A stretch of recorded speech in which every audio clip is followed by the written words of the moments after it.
Why are we suffering so much in a world that has everything? Welcome back, modern-day monks. I hope you have been doing well lately.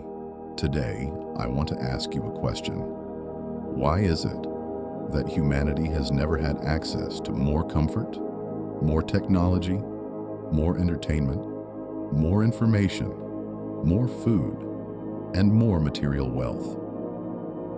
And yet, so many people are struggling mentally? We live in a time where many of us have access to things that kings and emperors could never have imagined. We can order almost anything we want to our front door. We have entertainment available at any moment. We have access to more knowledge than any generation before us. And still, many people feel anxious, empty, lost with no purpose, depressed, disconnected. So what is going on? Maybe the answer begins with understanding something uncomfortable about ourselves. Our brains were not designed primarily to make us happy. They were designed to keep us alive. For thousands of years, our ancestors had to constantly look for danger. Where is the next meal? Is that sound a predator? Is the tribe safe? Where is the threat? The brain learned to search for problems, and that survival mechanism is still inside us.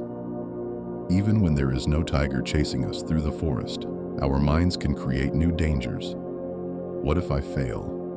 What if people don't like me? What if I lose what I have? What if I never become successful? What if I am not enough? The mind can create an endless stream of problems. And perhaps one of the biggest challenges of modern life is that we have developed an incredibly powerful, survival-oriented brain. But we live in a world where many of our basic survival needs are already taken care of. So the mind looks for something else to worry about, and this is where we often begin to confuse what we want with what we actually need. We tell ourselves, when I make more money, then I will be happy. When I get that relationship, then I will feel complete. When I become successful, then I will finally be able to relax. When I reach that number in my bank account, then I will be satisfied. But there is a problem with this way of thinking. The goal keeps moving. You reach one mountain, and suddenly another mountain appears. You get what you thought you wanted, and the mind immediately asks, what is next? There is nothing wrong with having goals. There is nothing wrong with wanting to build a successful business, become financially independent, improve your body, or create a better life. The question is, are you pursuing these goals because they genuinely reflect who you are? Or are you pursuing them because you believe you will finally become worthy once you achieve them? That is a very different thing. Because if you believe, I cannot be happy until I have $1 million, then the $1 million is not simply a financial goal anymore. It has become the condition you have placed on your own happiness. And that condition can become incredibly heavy. You are no longer working towards something. You are running away from the feeling that you are not enough. And when you are running away from something, you can achieve almost anything and still never feel like you have arrived. There is also something interesting about the things we desire. Imagine that you could instantly receive everything you say you want. The money, the body, the house, the status, the relationship, the success, everything. Right now, without effort, without sacrifice, without growth. Would it have the same meaning? Perhaps not. Because part of the value comes from the journey, the effort, the resistance, the person you become while trying to reach the goal. If you could simply place everything you wanted in your lap, you might discover that what you were really looking for was not only the object itself. Maybe you were looking for the feeling of becoming someone capable of achieving it. And this brings us to something even deeper. Many of us spend our lives trying to control things that cannot ultimately be controlled. We try to own people, hold on to relationships, preserve our youth, maintain a certain image, protect our possessions, keep our lives exactly the way they are. But everything changes. People change. Bodies change. Relationships change. Our circumstances change. And eventually, everything we have will be taken from us. Not necessarily today, not necessarily tomorrow, but nothing is permanent. The nature of holding on is that eventually we will have to let go. And sometimes, the thing that creates the most suffering is not the loss itself. It is our refusal to accept that loss is part of life. A tree in autumn does not desperately hold on to every leaf. It lets go. And because it lets go, it creates space for something new. Perhaps we can learn something from that. Sometimes we need to release an old identity, an old relationship, an old dream, an old version of ourselves, an old belief about who we are supposed to be. Not because those things were meaningless, but because they have served their purpose. And perhaps this is where a different kind of life begins. A life that starts with returning to your core. Because the world is constantly placing things on your shoulders. You should want more. You should look a certain way. You should have a certain career. You should make a certain amount of money. You should live a certain lifestyle. You should be more productive. You should be more successful. You should be further ahead by now. But stop for a moment. Who decided that? Are these actually your goals? Or have you simply inherited them from your family, your culture, your friends, social media, and the world around you? How much of your life is truly yours? And how much of it is a reaction to what you have been told you should want? Sometimes the most important journey is not becoming someone new. It is discovering who you were before the world told you who you had to become.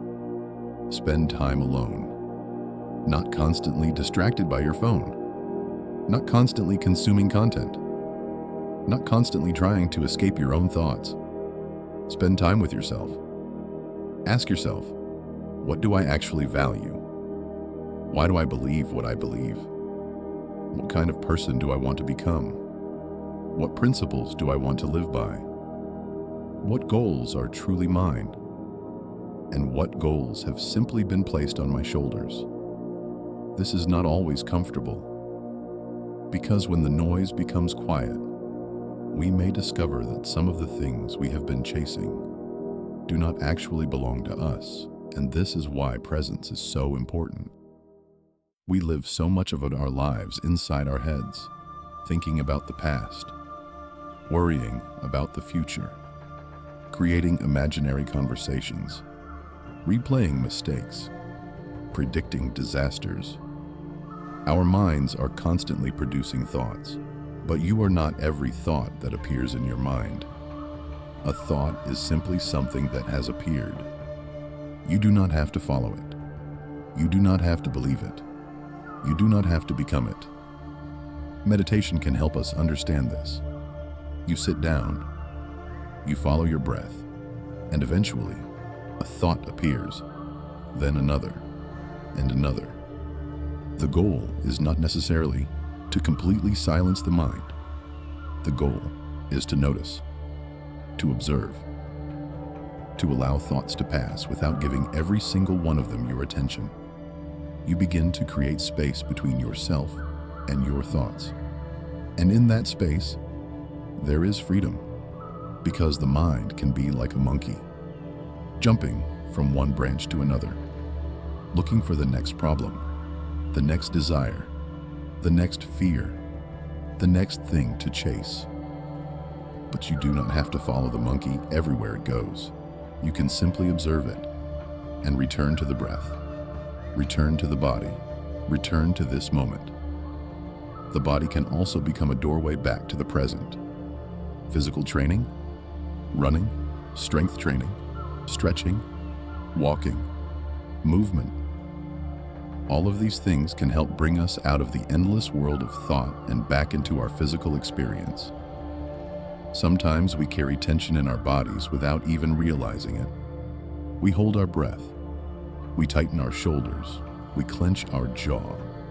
We suppress emotions. We avoid discomfort. And the body remembers. Sometimes we need to gently enter the discomfort instead of constantly running away from it. Feel the tension. Notice where it lives. Breathe into it. Allow yourself to experience what is there, not with violence, not by forcing yourself to suffer, but with awareness. Because there is a difference between escaping pain and moving through pain. And there is also a difference between accepting pain and becoming attached to suffering. The goal is not to seek pain. The goal is to become less afraid of the experience of being human. Because life will contain pain.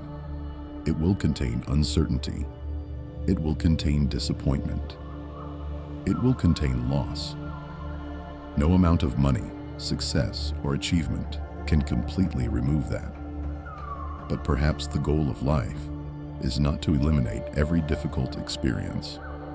Perhaps the goal is to develop a relationship with life where we do not need everything to be perfect in order to be okay, where we can enjoy the good without desperately clinging to it, where we can experience the bad without believing that it will last forever, where we can pursue our goals without believing that our worth depends on achieving them, where we can love people without trying to possess them, where we can work hard without believing that rest makes us lazy, where we can let go without believing that letting go means we have failed. Because everything we have is temporary, and that might sound depressing, but it can also be incredibly freeing. The fact that life is temporary is precisely what gives it value.